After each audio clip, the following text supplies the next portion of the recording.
All right, today we are diving into the really captivating and honestly pretty complex world of grandiose narcissism. We're going to break down the whole journey from that initial powerful charm to the damaging aftermath it can leave behind. Intoxicating, like being pulled into a movie or a fairy tale. You hear this kind of thing all the time. It's how so many people describe that very first encounter with a grandiose narcissist. This sense of being swept off your feet by an almost magical charm. But that's the big question, isn't it? What is really going on behind that fantasy?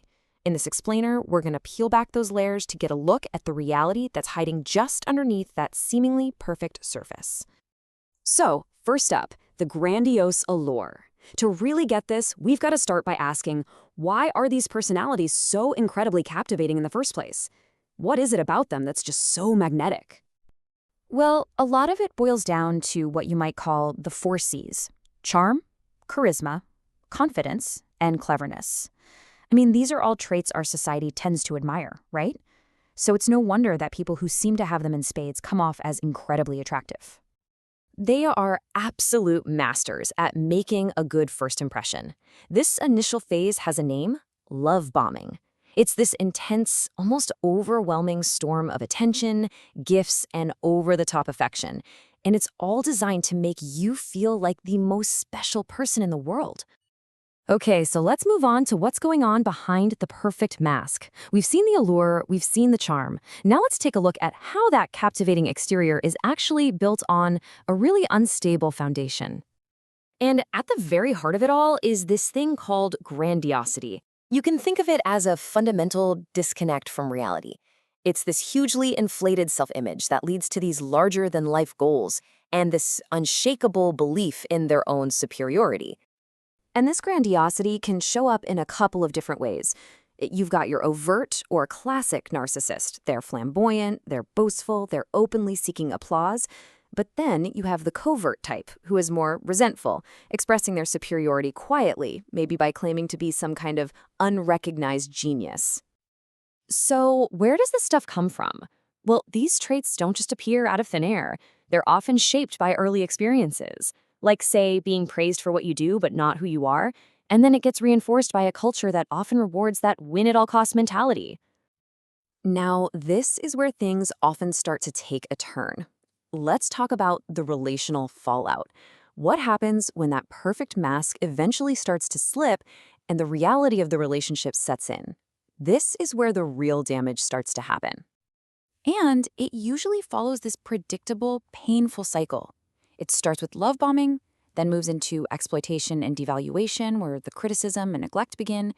And just when you think you're out, they hoover. They suck you back in with that old charm.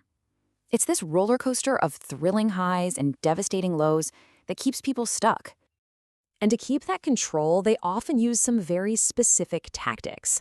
There's future faking, where they promise you this amazing future together that just never seems to arrive. And then there's gaslighting, which is this insidious manipulation designed to make you doubt your own sanity, your own reality.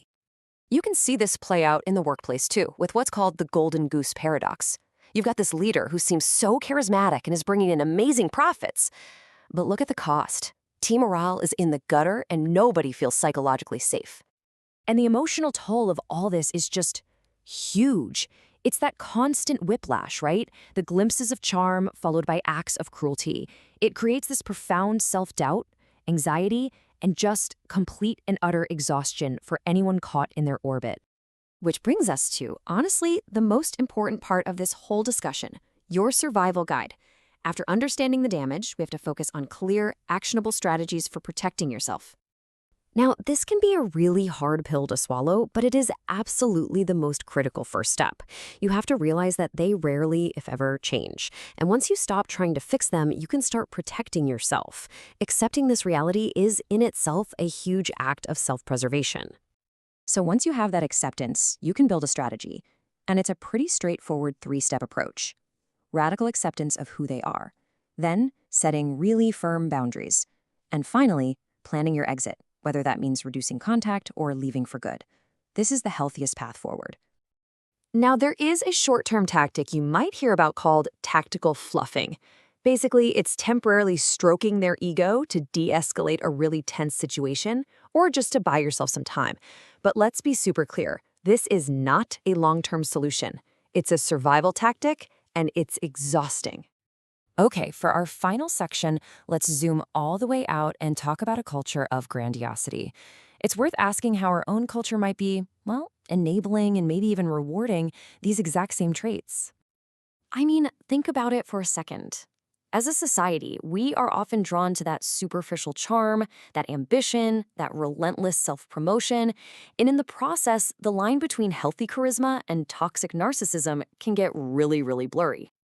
And you see this being glamorized everywhere, right from reality TV and celebrity influencer culture to the stories we tell about material success. These larger-than-life figures are often put on a pedestal, which just reinforces their allure and makes the behavior seem normal. And that leaves us with a really crucial final question we need to ask ourselves. In celebrating all of these grandiose traits, are we just rewarding charisma, or are we actually enabling narcissism? It really comes down to what values we want to champion as a society and what we teach ourselves about what truly matters.